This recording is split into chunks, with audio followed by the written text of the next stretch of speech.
در کوچه بنبست محله ما یک پیانوی قدیمی رها شده بود.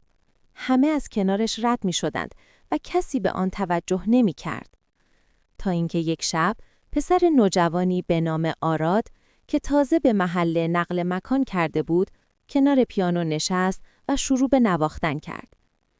انگشتانش روی کلیدهای شکسته ملودی غمگین اما زیبایی نواخت.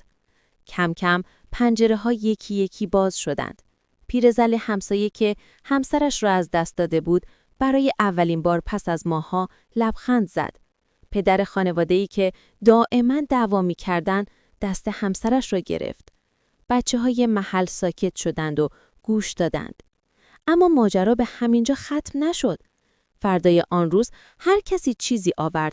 یکی کلیدهای شکسته را تعمیر کرد، دیگری پیانو را رنگ زد، کسی نوت‌های موسیقی آورد. پند داستان: گاهی زیباترین سمفونی‌ها از شکسته ترین چیزها زاده می‌شوند. فقط نیاز به کسی دارد که باور داشته باشد می‌تواند زیبا باشد.